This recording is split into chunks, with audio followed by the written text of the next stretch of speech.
Happy Radhastami, everyone. The supremely special day of the appearance of Srimate Radharani, the counter whole of Sri Krishna. She's the feminine principle, the Shakti, the internal potency of Krishna. Today we celebrate her appearance, and I would like to share with you part of a writing from the book Wise Love by Pranada Comtois. She's an amazing author.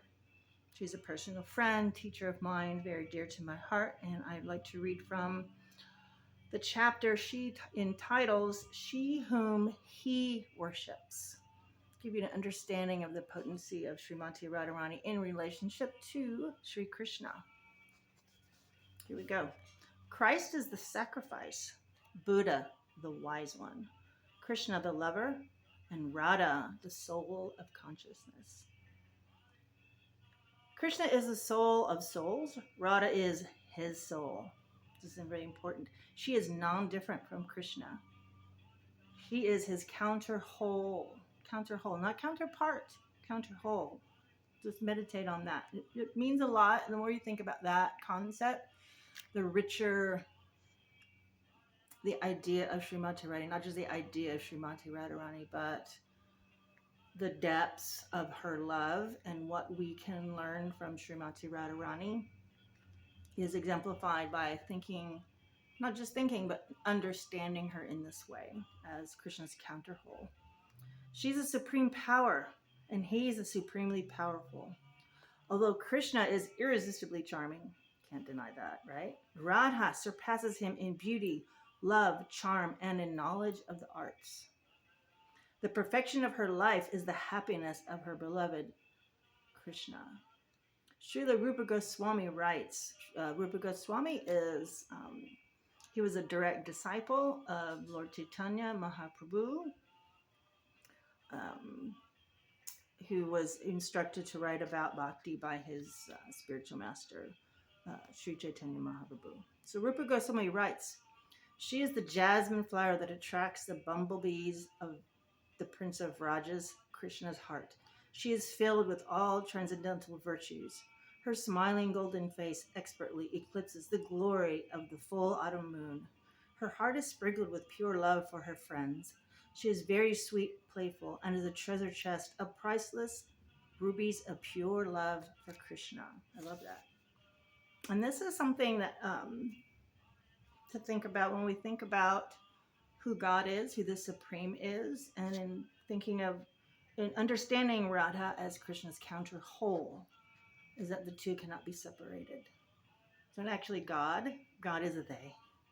God is Krishna and Radha. And it is Radha who teaches Krishna how to dance and play the flute. Wow. So she taught him, right? Two accomplishments of which he is most proud. She's so thoroughly one with Krishna, so much part of Krishna's identity. Some say that Krishna is unattractive without her. Imagine that. God is complete. Krishna is complete in himself, but only with Radha.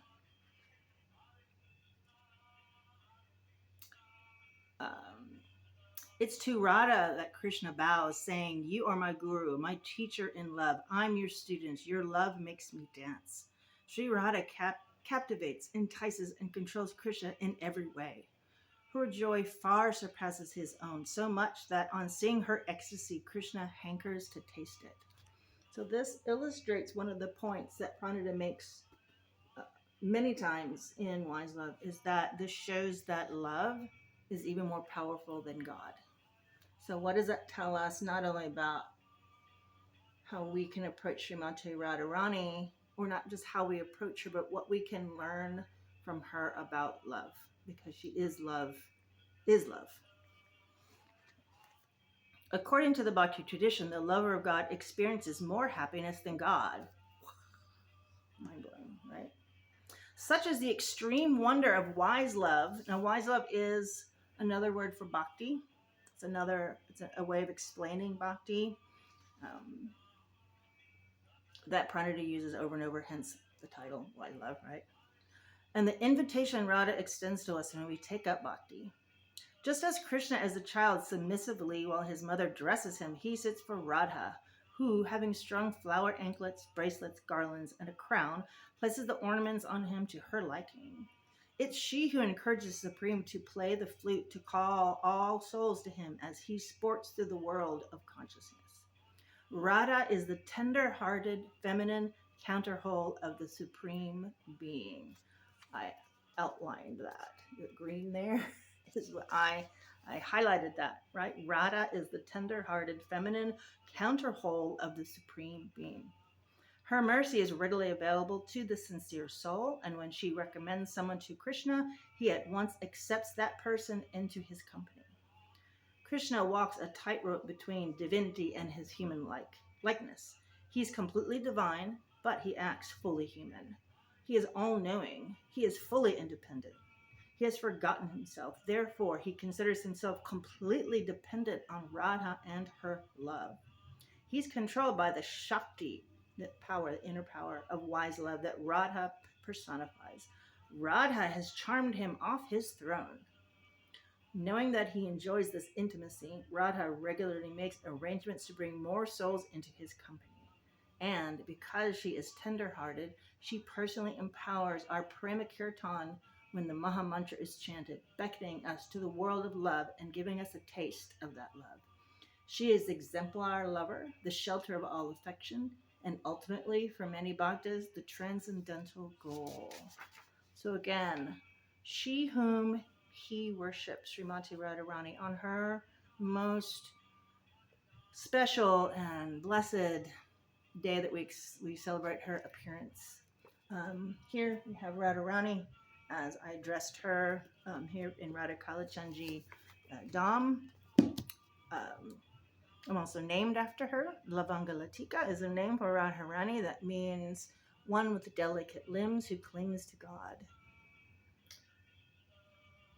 So I feel particularly connected to Radharani, and this is a day that I choose to spend not so much in huge celebrations with other devotees, though that's fine too if you want to celebrate like that. But it's a day for me, I think, because it's the feminine principle. She's the internal Shakti. She is the inside of Krishna. She is that which is coming from within him. So it's a day I feel is a little more an introspective day to meditate on her, to think about her, think what we can learn about love from her, and to appreciate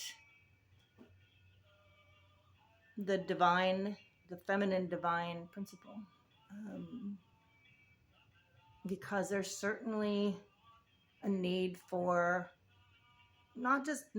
uplifting the divine feminine, the feminine spiritual energy, to be on par with the male energy. There's not a hierarchy there. It's not one's better than the other. For us to lead a fully comprehensive internal life, we need to understand, again, Radharani is the counter whole, not the counterpart. She's not part of Krishna. She is Krishna, the inside of Krishna. Krishna has expanded into the soul that is Krishna, that is Radha Krishna, has split into two. So they cannot be without one another ever. And after reading Pranada's book, she wrote another book called Bhakti Shakti. And after reading that book is written, she takes this concept, not the concept of Radharani, but she goes into Radharani and the divine feminine in more detail.